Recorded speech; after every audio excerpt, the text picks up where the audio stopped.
Welcome to Priceless Takes.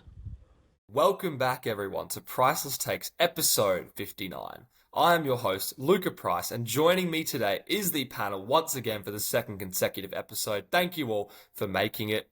Oscar Hardcastle, Tyson McMullen, and Mr. Reuben Lind. How are you today, gentlemen? Pretty Very good, good, thanks. thanks. Fantastic. Well, listen, I'm certainly doing a lot better after Dallas took a 3-0 series lead because that looks like my prediction's going to be right for this series. But the other series, what has happened? Both teams, guys, in the Western Conference Finals and the Eastern Conference Finals have jumped out to 3-0 leads. Just on a basic level, Oscar, did you expect this to happen in both series? Well, I had a feeling that the Celtics were going to cook. I thought the Pacers would have a bit more fight at home, which they did, but they seemed to still choke that. But the West series, I'm very, very surprised that Dallas have a 3-0 lead. Yeah, I'm in the same boat. Like Celtics, I said in five because it's too good to be a sweep. And then game three, they were meant to lose down by 18, Yeah. but they still won somehow. So, but then the Mavs Wolves is I'm really surprised. I know the first two games have been like really close, but I thought Wolves would have been able to defend their home court. Would have been 2-2, and then this is the last three games to sort it out. But I guess not. So, quite surprised. Well, interesting point to that. Minnesota actually lost games 3 and 4 against Denver, and that was at Minnesota. So they actually don't play that well at Minnesota, which I find interesting. Going back to Lucas' question, though, I'm very surprised about the 3-0s in both conferences so far, especially the West, considering how close it is. But Dallas has just been able to get over the line so far, the better closers. Yeah. Yeah, listen, I'm not so surprised in the Eastern Conference. I think even when we were talking about it, it's sort of the general consensus was Boston and Indiana are both high-powered offensive teams, but it's just Boston is just a little bit better than them. And that sometimes is why it kind of reminds me a little bit of the Denver Lakers series in last year's Western Conference Finals, where they were both had very, very good teams, but Denver was just out edging them in the clutch, which led to a sweep. And I think it's sort of a similar thing in this series. I am also surprised in Dallas. I thought game two was the one that Minnesota really led away because, in a sense, it seems like both teams are kind of getting a taste of their own medicine. Minnesota goes down 0-2. The Pacers get the injury bug with Halliburton out for game three and probably the rest of the series. They might try and make him play, but I don't think they will with a hamstring. So we'll talk about it now because that's what we're going to start off with, guys. We're going to go to Dallas, Texas, where the Mavericks have stunned the NBA world, taking a 3-0 series lead over Minnesota. Now, the first two games were a combined 4 points margin of victory. Dallas won by 9 in this game. Doncic and Kyrie Irving both had 33 points. Doncic 33, 7, and 5, and Kyrie with 33 as well. Both of them shot plus 50% from the field. On the other side, Anthony Edwards, a near triple-double, 26, 9, and 9 on 11 of 24 field goals. But Karl Anthony Towns struggles again, and he has struggled mightily in this series. He was 14 points, 11 rebounds, 5 of 18 from the field, 0 of 8 from three-point range. Speaking of three-pointers, Dallas, 50% from the line, from beyond the arc, Minnesota, 30%. Now, Tyson, I want to ask you first. You picked the Mavericks in this series, and I would like Reuben to respond to you Minnesota next. Sorry, my apologies. You picked Minnesota in this series. I want to hear what Reuben has to say after you. What is the biggest reason Dallas are up 3-0 in this series? It comes down to the fourth quarter. It really does. Because I was watching this last maybe 6 possessions of especially this game. Ants bringing the ball down, probably dribbling for about 15 seconds, and then the ball gets swung around the three, and it ends up with a 2.4-second shot left on the clock. Thank goodness Carl Anderson made one of them, but every single possession was like that. It was just horrible offense. It's just they don't know what to do. It wasn't like insane defense. It was like who's going to take it? Me? I don't want it. I'll give it to you. I'll give it to you. And it just wasn't good looks. As where Dallas, once the ball's in Luka's hands, it's magic. And yeah, they Or just Kyrie's for that matter. or Kyrie, yeah. But Luka Doncic especially, it's just they're just better at closing, and it's showing a lot this series. So definitely that. Look, I think Tyson hit on the head pretty well. Like Kyrie and Luka Doncic, as I said in the earlier episode, they're the best closers in the NBA. And I could bring up Gafford being clutch at the end of the fourth quarter, Cat not bit playing that well, but I want to bring one thing why I think Dallas is doing really well, and it's Luka Doncic. Not on the offensive end, but on the defensive end. Because in the regular season, his rating is 112.6. We talk about plays stepping up in the playoffs, right? Usually with offensive output like Jamal Murray. But we've seen with Luka Doncic, he's elevated from 112.6 to 109.9 defensive rating, especially with his 5 steals in this game. He's coming clutch in the defense. To put it into perspective, Jalen Suggs and Jaden McDaniels were in the second defensive team of the NBA. Jalen Suggs had a defensive rating of 110.4, McDaniels 111.5. So, considering that Luka Doncic has a defensive rating of 109.9, which is a big reason why I think Mavericks are doing really well, his defense. Yeah, well, his defense has been a massive step up, but all playoffs, we haven't seen both Luka Doncic and Kyrie Irving play their absolute best at the same time. And these last 3 games, they have done exactly that. They've been shooting well. Kyrie, it seemed like he couldn't miss those little fader pull-ups in that fourth quarter. They've been playing amazingly together and both been putting up crazy numbers. Both 30 points today, 33 points today. And also, I want to give a massive, props to Gafford. I know Lively got injured, but Gafford and Lively in those first 2 games especially, they have been, the pick and rolls with them have been, ridiculous. And then on the defensive side as well, Gafford picked up, 3 blocks today. So, yeah, Kyrie Irving and Doncic just absolutely doing their thing. And I think that's really the reason why Minnesota have been really struggling. Yeah, well, Oscar, you hit my point on the head, and it's a large reason why I had Dallas winning this series in the first place. Not only because I thought position to position they matched up extremely well with Minnesota and how they got big contributions from the role players, but because we hadn't even seen a game until this series that the two of them had played well together, let alone a whole series. And even in game 1, it was sort of like what we'd seen in the first 2 series, or more so the Clippers series, where one of them would have a good half and the second one would have a good half, but it kind of flipped around and Kyrie had the good first half, Doncic had the good second half, but they are both just playing the way that they had been expected to play. It seems like Doncic's injuries are just progressively just going away, or he's just finding out ways to play through it. But they are just killing the Minnesota Timberwolves this series. And like Tyson said, I think the fourth quarters are important, but I think, Tyson, you got to give more credit to what Dallas are doing in the fourth quarter. I agree the Minnesota offense is stagnant, but that's because Anthony Edwards is dribbling and they're double teaming at the right times, forcing the ball out of his hands. But if you look at the games, in the Thunder series, I said Kyrie Irving needed to be more assertive.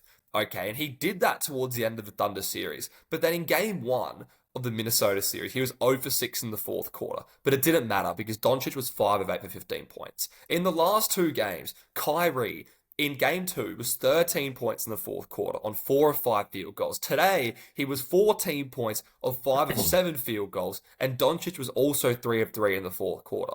And it's the Dallas offense, and like you said, Oscar, the tough shot making of the Dallas Mavericks that are allowing them to get on in this series. And I think that is the biggest thing that coming into the series, I thought was going to play a factor. And Minnesota don't seem to have an answer on how to contain both of them because they're just feeding off each other. They're feeding off the energy. And you also guys brought it up, the threats of Lively and Gafford, who have just taken Rudy Gobert out of this series between them. And it's It's a combination. It's a combination of even today. Washington had 16 points. Derek Jones Jr. tacked on 11 points. And they've been having down series. Washington shot 46% from three in the Oklahoma series. He's shooting, 25% now. But Kyrie Irving, guys, is what I want to stress the most. Okay, and Oscar, you told me in that Thunder series, he's not playing well, he's not doing this, he's not doing that. He's averaging, what's he averaging? I have it right here. 28 points in this series. He averaged 15 in the OKC series. He has stepped it up. And this is why Dallas is in the position that they're in against a far better team in quality against the Minnesota Timberwolves. Yeah, the thing is, the Timberwolves coming to the series have the best in the playoffs defense, or one of the best they were the best defense in the regular season too. Okay, there you go. And it just Dallas have just teared them apart. We haven't seen that defense at all. Like, Rudy, obviously the decoy. He's the big, he's the big defensive player on the team, and he hasn't done, what he did in the regular season. He hasn't done that all playoffs though. But it's him and Towns really need to step up. They needed to do it before losing this game, but they do really need to step up if they want any chance of coming back, especially while they're doubling Anthony Edwards. And on the offensive end, definitely Karl Anthony Towns, I think, has been quite disappointing.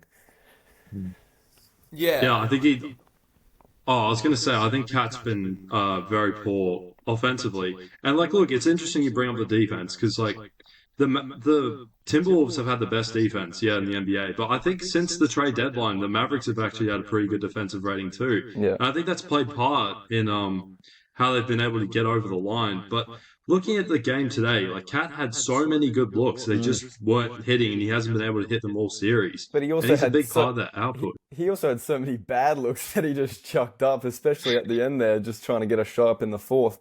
And when your star player now, I think they've gone for Anthony Edwards is going to be their star player. Yeah. If you're that second option, as Cat knows he is, he's a first overall pick, he's a all-star, he's this, that, and the other. You need to step up when your main guy is getting doubled. You need to step up. You need to play how we know Cat can, Cat can play really well on the offensive side. So especially when you're in the conference finals and this is it for this season at least, and your guy is getting doubled every single play, and he can't figure out how to beat that. He's only young, Ant's only young, so he'll learn from this series. But Cat needs to really step up, and he's just been, as Reuben said, quite disappointing. Yeah. He's 13% from three. Ridiculous, man. 18 shots today, 16 in game 2, and then 20 in game 1. And he's all-star, and he's not doing that.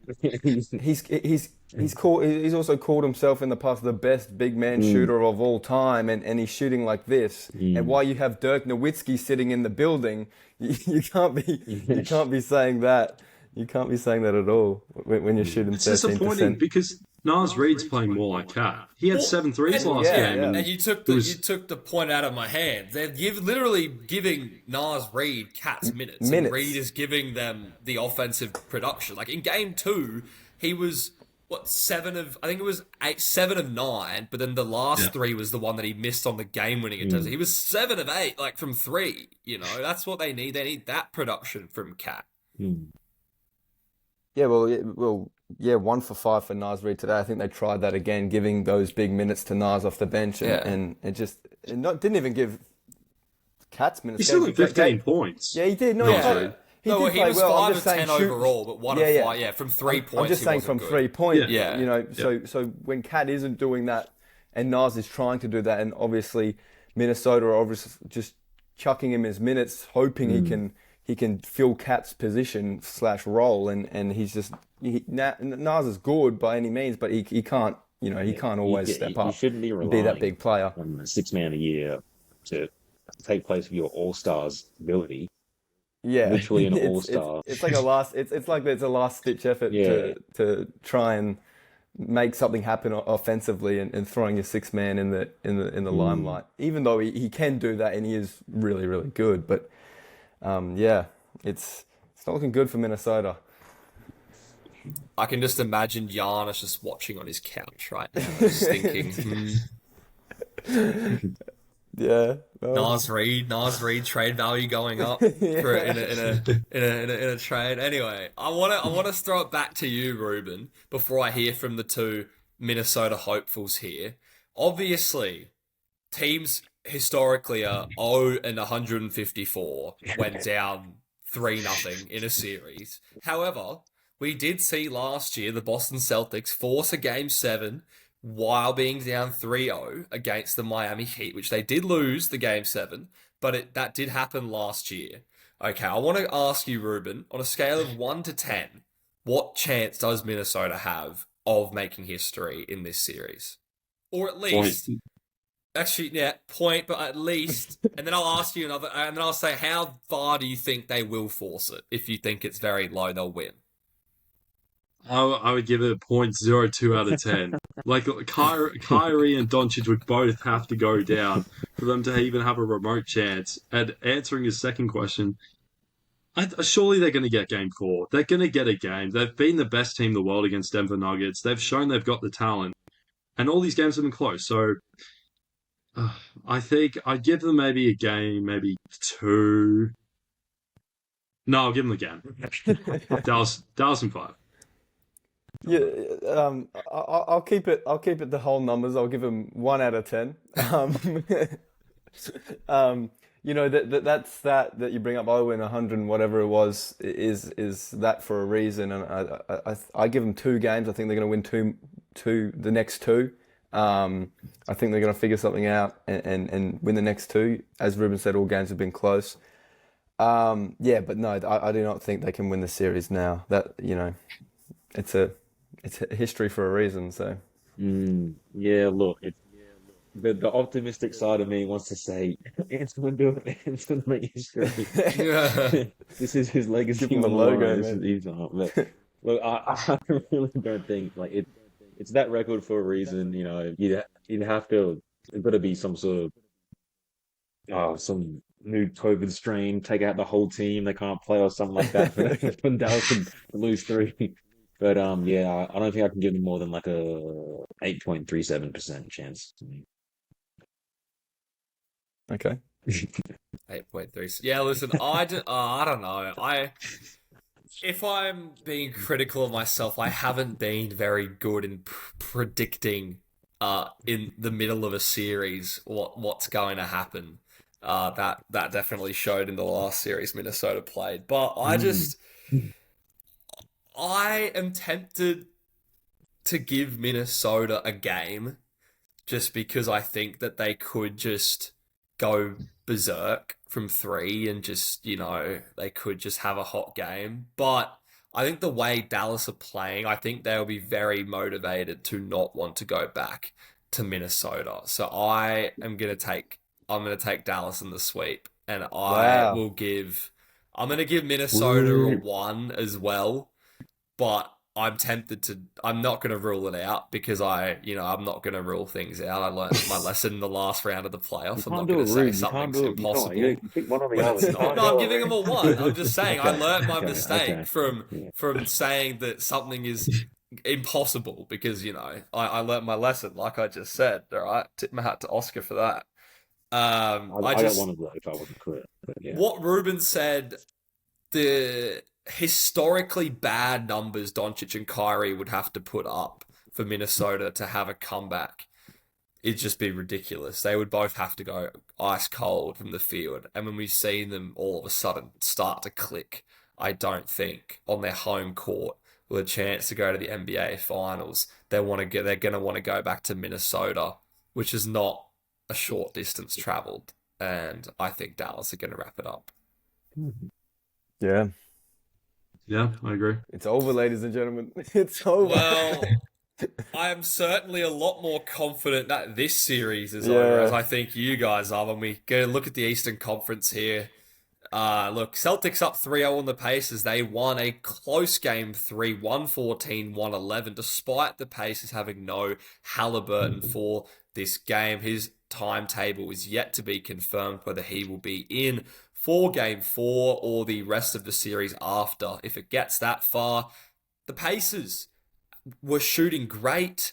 They were up by 8 points with 2 minutes 30 to go in the game. They were up by as much as 18 at one point in the game. The Celtics closed on a 13-2 run to win by 3. Tatum, 36, 10, and 8 on the day, 52% from the field, 5 of 10 3-pointers.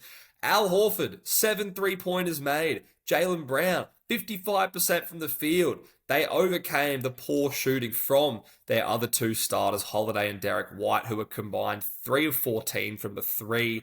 The Pacers shot over 50% from the field as a team. Andrew Nembhard led the way, replacing Halliburton's production, 32, 4, and 9, 12 of 21 field goals. But the Pacers just couldn't get it done. They had solid contributions from the other three of the other 4 starters. Sorry, 2 of the other 3 starters. TJ McConnell came off the bench, but they didn't have a lot of production outside of 4 guys. So, yeah, I really don't know what to say about this series. The biggest reason the Celtics are up 3-0. Oscar, I'll throw it to you first. What do you think? Well, the thing is, Indiana, we talk about in the other series, teams being able to finish games. Celtics have done very, very well in finishing games. In first game goes to overtime. Indiana could have won that, and this last game they choked an 18-point lead at halftime.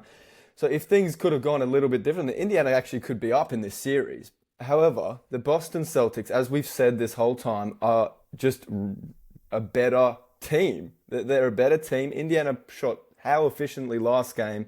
It was like a, it was like they were Game 7 in New York efficiency, and they still couldn't do it. And I know they didn't have Tyrese Halliburton, but they played really, really well without him. Nembhard, 32 points turned into Michael Jordan that game, and they still couldn't do it. So they had everything going for them in Game 1 and Game 3, and they still couldn't win against this Celtics team because the Celtics are just a better team. They're just a better team, and they're going to the finals for a reason. Look, I want to talk about philosophies and the value of points. So the way the Boston play, they like to jack up threes.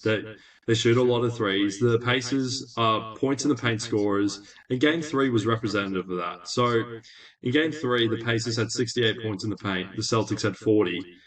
But the Celtics had 11 more threes, so 33-28, that's a 5-point margin. In all the games, the Celtics have made more threes despite them not shooting as well. But I think the reason that the Celtics are up 3-0 is that the three-pointer is more valuable than points in the paint.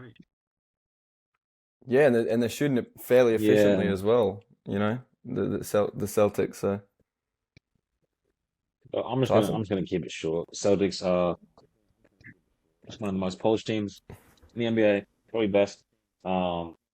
It'd be surprising if it wasn't a sweep, but I don't think they'll let that happen. So yeah, but it's just it's Celtics basketball. Not much to say. Because I think all year we've been talking about the Celtics defense and how they've improved, especially with someone like Drew Holiday who joined their team. But the defense against this Indiana team actually hasn't been that great. No. It's been an offensive, as Lucas said earlier, it's been an offensive battle this series, and as Reuben said, Boston have just come out with more points at the end of the day. So, Jason Tatum turned it up last game, even though I think some of his stats are a bit empty, but we can talk about that at a later date. Yeah. I think situationally Boston have played good defense, though. We saw that especially in Game 3 when Drew Holiday had that clutch steal on Nembhard. Yeah, but when you look at the rest of the game and how they've gone defensively in the rest of the game, it's been just an offensive battle, a shootout. But I think Indiana, I don't think they're going to take a game, personally. Yeah. I don't think they're going to take a game. I especially without Halliburton, they've had their chances, the Pacers, in this series. I think the defense They could be up 2-1 in theory. They could be. They could be really close games. They could be up 2-1, and this is the biggest thing I want to talk about. It's the coaching. Yeah. And that's why. That's what I want to talk about, because I think you guys are cutting Rick Carlisle a lot of slack here. Yeah. And I think in both of these games that they could have won, games 1 and 3, that some focus has got to be put towards him. You're an NBA champion coach, okay? Credit for what you've done. You stunned a lot of people this year getting to the conference finals.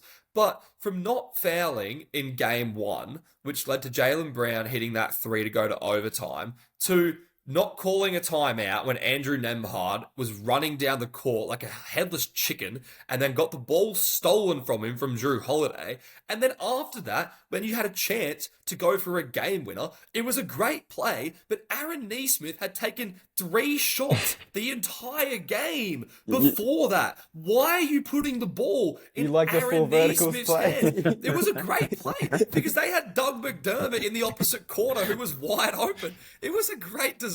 It was. It confused the Celtics. Nembhard has been your best player all game, and you have him impounding the ball. Yeah. What are you doing? Like, seriously. I would have rather them give it to Doug McDermott in the opposite corner and have him shoot a wide open three than give it to Nesmith, who was 2 of 3 for the game, and he was hitting a fadeaway in the corner, which it was still a good look, but I just don't understand. The play design was great, but I don't understand the personnel. He was open too, Luka. The Pacers from 3. Yeah.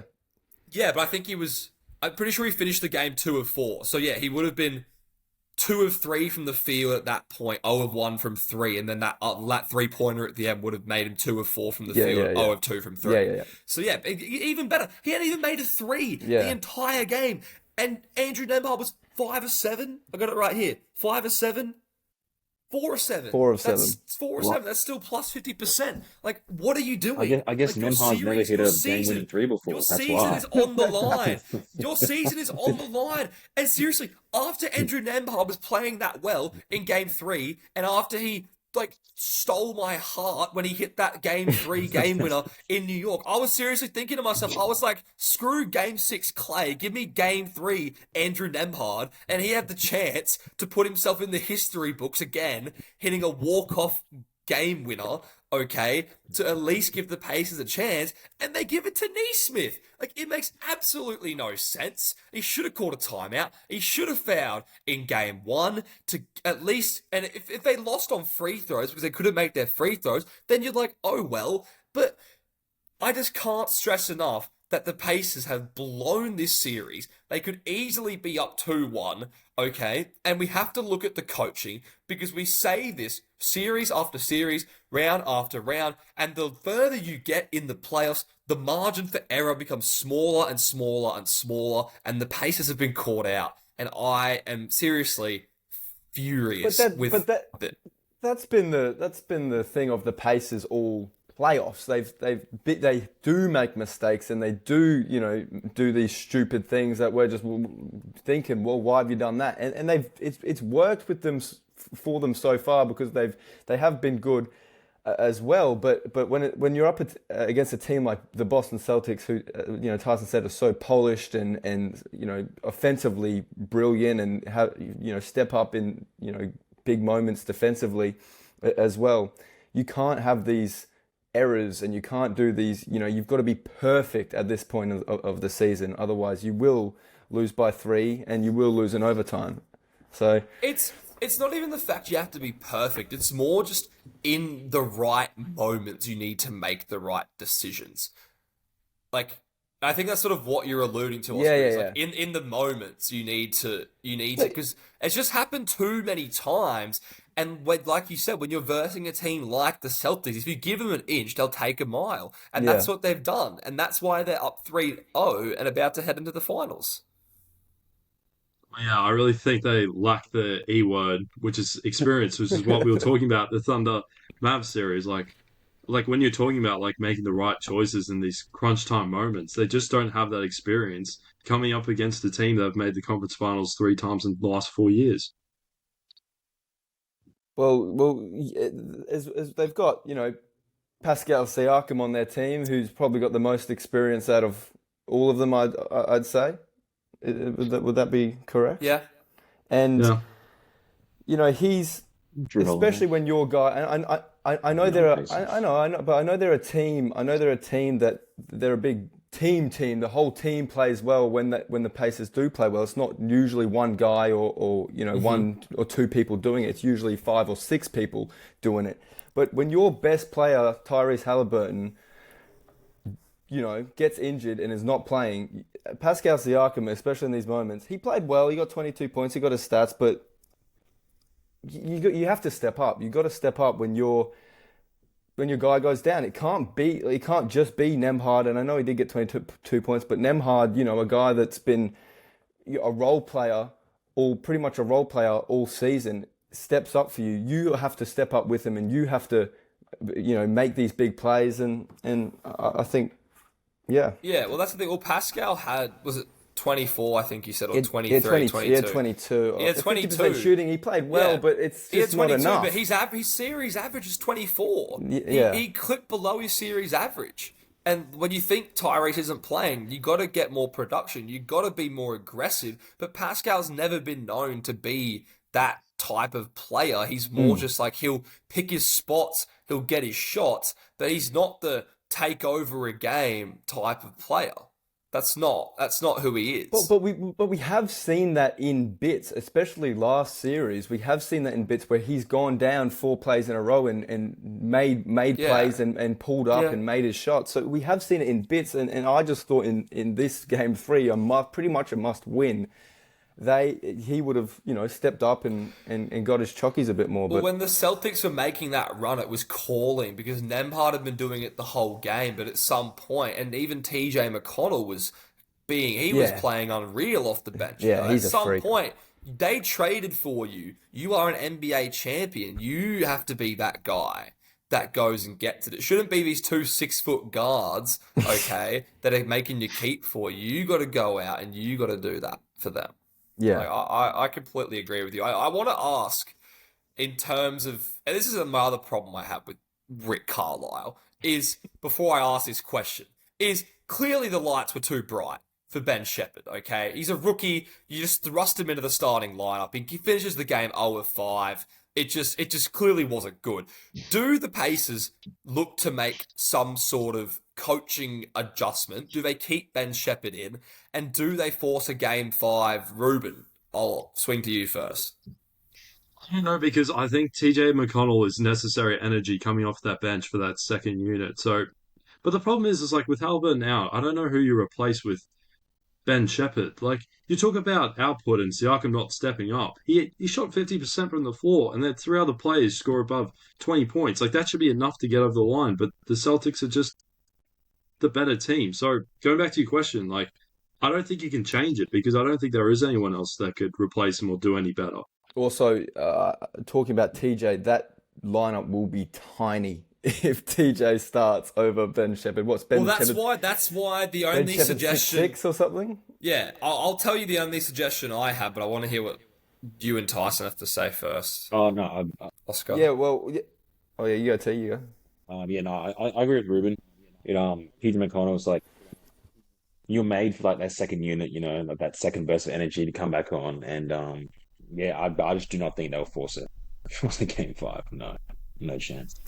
Well, it doesn't look like it, especially how they're closing games. And I think TJ McConnell, as we've all said, is necessary. He's done it all year, come off the bench and been, really, really good for them. And if you take that and try and start him, as I said, the lineup's going to be tiny. I think you're going to really struggle to win either. I don't think they're going to win either way. If they start him or do whatever, I don't think they can win either way. I don't think it's going to a game 5. But if you do try and change something, I just don't think it's going to work. I mean, well, yeah, Ben Shepherd in this series, he averages 3 points a game. He hasn't made a single 3-pointer in this series. And he's shooting 28%, 29% from the field as it is. But that's only on 5 shots a game. The only person I can see them putting into the starting lineup, and what I think they should do, is I think they should put Obi Toppin in there, because he gives them some size. He's not afraid of the moment, and he's been played quite well this series with what he's been given. He's shooting 60% from the field. He's shooting 60%, 50% from 3-pointers, and that's on limited field goal attempts. So I agree with you, Ruben. The Pacers have their sort of first unit, second unit. Like they know what they're doing with that second unit. And I don't think you put TJ into the starting lineup. But I think you can't put Ben Shepherd in there again because I think maybe another reason why Rick Carlisle did is because he hadn't played so good in the first two games. Maybe Rick Carlisle thought, okay, this could be like his time to shine, and it just completely didn't work. But I think Obi Toppin has been playing very well in this series. I think he's an energy, he's a spark plug, he's good in transition, he gets out in the open floor, he hustles, he plays good defense, and he also provides a bit of rim protection as well. He's crazy athletic, and he's averaging 10 points a game, like I said, for 60%, 50% splits. I don't think that makes him win, but I think you need to throw something else at him. The issue is Obi Toppin, he still played 23 minutes and Ben only played 25, so they played similar minutes. And I just think at this point Ben Shepherd, you just gotta just say sorry, buddy. Like, just play him. Well, play him very little. Okay. Well, listen. Yeah. I mean, look what the Lakers did. The Lakers kept on playing Dinwiddie and who's the other guy? Gabe Vincent, and they just kept on bricking. So at some point, if they keep bricking, you just got to say, look, it's not your series. That's come back next year. Right there. Well, Rick Carlisle's shown me half a brain cell in this series, if I'm being honest. So. Oh my god! So you think Obi should come in and play like 30 minutes and start or something like that? I'd want to see that. Yeah, and I think he's someone you throw on Tatum and Brown. He's long, like you're not going to lock him down. But I said at the start of this series, Jay, Tatum and Brown averaged 30 in their sleep on this team, and look at it: 32, 9, and 6 for Tatum, 35 and 3 for Brown. Like they're killing They're cooking, just like they did against them in the regular season. Sorry, Rubes, for interrupting. Go for it. Yeah, no, you're fine. That's an interesting point bringing in Obi Toppin. I actually don't disagree with that. I think if you were to do that, to get that size off the bench, which can be lacking if you do start him, I think Jalen Smith, I don't know what's happened to him. He was getting like 17 minutes in the regular season and he's suddenly not playing at all. No, he's here. He's back. Oh. No, he's there. Like I saw him very late on. I think it was game 2. He played like a couple of minutes. So I think he should be playing more, but James Johnson... Any consideration for that? What, just to start get someone injured, maybe start a fight, yeah. No, on a serious note though, but I think Jalen Smith should be added if you start Toppin. Yeah, I agree with that. If Jalen Smith's healthy, I thought he was injured personally. That's why I thought they went. He's there. Okay, well, yeah, I agree with Reuben there. He was getting doubles during the season and playing really well. So I don't know, maybe something to look at. But I don't really know what Rick's thinking at the moment. Probably he's a bit all over the place. So we'll see what he does next game. Tomorrow it is. I mean that last play at the end of game 3, he should be giving playbook to the Dallas Cowboys. Maybe he could get them to win a Super Bowl at some point. Yeah, full verts. That's funny. Listen, I agree with you guys. I don't think the Pacers will force a game 5. I think it'll be wrapped up tomorrow unless they just go game 7 It'd be in good the Garden. for my prediction, but yeah. We don't. That's all right. It would be good for your prediction. I do agree. But to finish the show, I do want to just get a general gauge, and obviously you will not be held accountable for these predictions. I'll swing to you first, Tyson. Out of both of the teams that are up 3-0 right now, which one is impressing you more, the Celtics or the Mavericks? Oh, Mavericks for sure. Mavericks, 100%. Well, obviously they're a great team, and I did diss them at the start of the season. I did diss them by saying, all 3 of you did. Look, I did diss them, but they've obviously proved me wrong, especially after the trade deadline. It was great additions for the squad. Definitely what Luka needs. And by going up 3-0 against top seed pretty much, like record wise, and beat the defending champs who had the best defensive rating in the league. Like they're making some money moves. They've got motion. They've surprised me a hell of a lot. And but Celtics up 3-0. I'm not surprised by that. Like it's the Celtics. It's a stacked roster. It'd be a shame if it'd be probably how do I say it'd be disrespectful to the franchise if it's a game 5. I'd say. Yeah, well, I 100% agree. I think that the Mavericks have been very surprising. Also, on that note, we haven't seen much from the Celtics in terms of opponents this, in this playoff. So I guess we will see if they do win tomorrow. I guess we will see that in the finals. But yeah, the Mavericks have been on a tear, and they want to win and get a shot at the championship out of nowhere, out of the fifth seed or sixth seed or whatever they are. I agree with the panel. Fifth I'm seed. gonna say Mavericks. Uh, Look, the Celtics are gonna say that yeah, we've faced understrength teams with the Heat and Cavs, certain players being out, and they're gonna say they had KP out, but the Celtics are 21-4 without him, so I don't want to see that as an excuse. I don't think the Celtics have impressed me that much in the playoffs, especially with what Oscar said. Rozier and Jimmy Butler out in the Heat series, and they choked that one game against them. And same thing with Cavs, like Donovan Mitchell out 2 games, Jared Allen out. They haven't proved to me anything different. If anything, I'm more worried about them considering those 2 games. And when you look at the Pacers series as well, like game 1 and 3 were close, and game 3 was without your best player, and you nearly choke it. So I don't see them doing well against the Mavericks, especially with how well they've been playing. Well, that's a big call. Yeah, I that is a big call, Rubes. I definitely like Dallas more as a team, but in terms of this series, I think I'm actually more impressed with the Celtics purely because the I know Dallas are capable of what they are doing right now, and whereas my knock on the Celtics all year has been they can't do it in the clutch, and they're one of the worst clutch teams that we've like for a number one seed for a historically great team, record wise, rating wise. But they've at least shown me in this series that when it does come to the clutch, that they can rise to the occasion. And I understand the strength of opponent, but similar to what we said with the Pacers last series, like they have to play who's out on the court and to still be able to operate efficiently in the clutch and win games, coming back and winning games. I'm very impressed with the Celtics because that's been one of my biggest knocks. And not to mention, we know they're stacked, but they have still been doing it without Porzingis. And I want to give them some credit for that too, because they have all just adjusted like it was just an easy adjustment without having him there. And I'm also a lot more impressed with Tatum this series because I think he's being a lot more aggressive. I think he is. Did you see game one? Compared to the last 2 series, like it looks like he's ramping it up. Compared to the last 2 series. Definitely last game. I think the first 2 games he wasn't like really. I feel like Jason Tatum is when he does drive and go to the hole, he's one of the best drivers in the league. Yeah. But he doesn't. He hasn't really been doing that.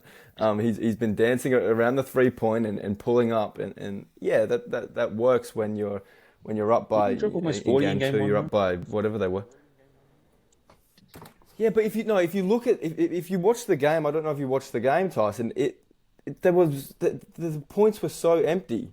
He dropped 36. The points were so empty. I couldn't. It was he missed a clutch shot. He missed a clutch layup. He missed 2 clutch layups. He missed a clutch rebound to win the game before overtime. So, and then Jaylen Brown bailed him out Lucky with it's a team sport, no? That's why they bought a well, stacked yeah, roster. no, I agree, but you're supposed to be the star of this team, and you put up 36, 12, and 4, which seems like a ridiculously good stat line, which it is. But in these, as we're saying, in these clutch moments, he didn't perform.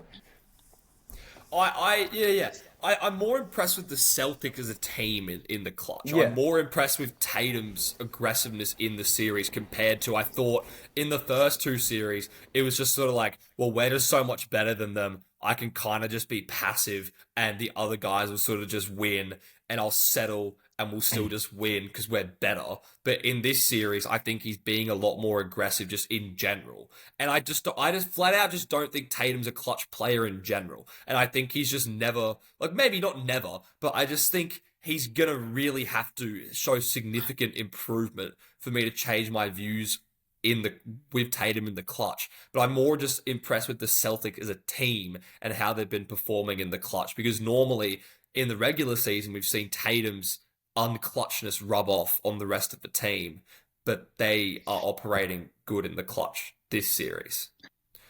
Okay, they've been operating good, but they haven't come up against the two best closers in the league, which is what Minnesota's struggling with right now. Yeah, I know, and I did say, Rubes, I'm still more impressed with, like, I still prefer Dallas as a team, but I'm just saying in this series, I am more impressed with Boston because I know what Dallas are capable of. Don't get things twisted. I'm still taking Dallas against Boston in a 7-game series, but Boston have just shown me something in this series that I didn't necessarily expect from them, whereas Dallas are just showing me what I've already know they can do, but they're just doing it repeatedly over and over again at a very high level against a better team. Fair enough. So you guys, in theory, if both the 3-0 guys get through, you're taking Dallas over Celtics. Yep.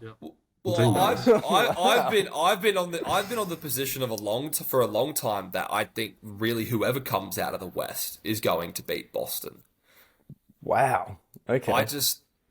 That's been my position for a long time, and this is why I thought the negative part of the cakewalk schedule through the Eastern Conference, I didn't think it would make them battle tested. And I think this is what Reuben's sort of alluding to, is they haven't come up against a team anywhere close to the caliber of Dallas or Minnesota, for that fact, if Minnesota make it.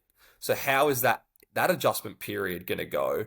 And I do think that in the biggest moments, which is the NBA Finals, I don't think this team is too different from the team that couldn't get it done against the Warriors. I still think that the issues of that team are still prevalent with the issues on this team, with Jaylen Brown and Jason Tatum being your two best players.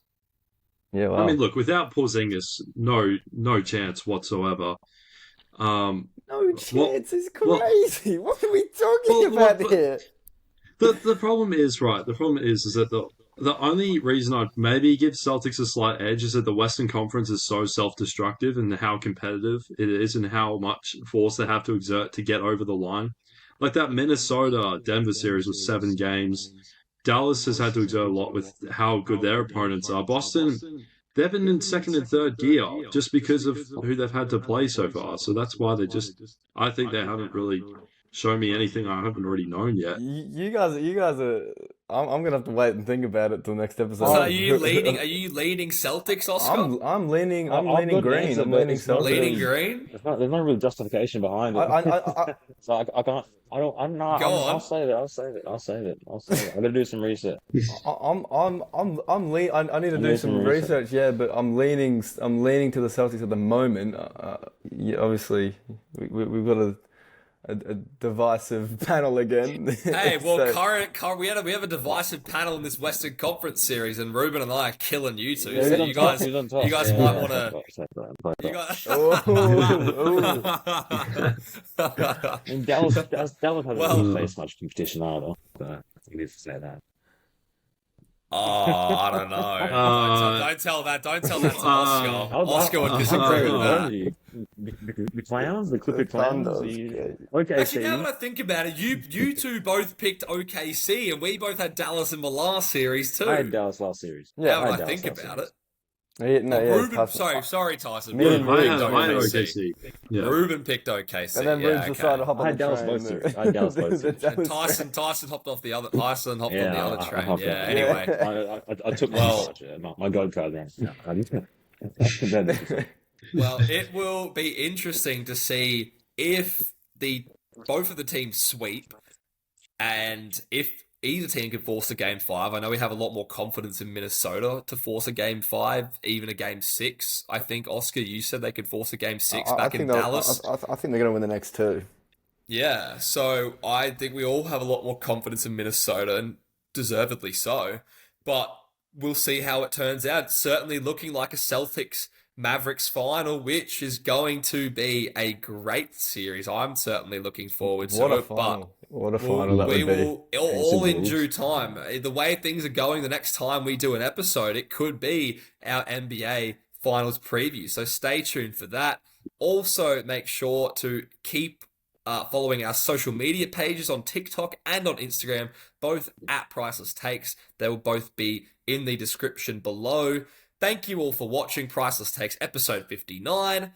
Gents on the panel, thank you again for a great episode. Enjoy the rest of your days. Thanks, Luca, for having me on.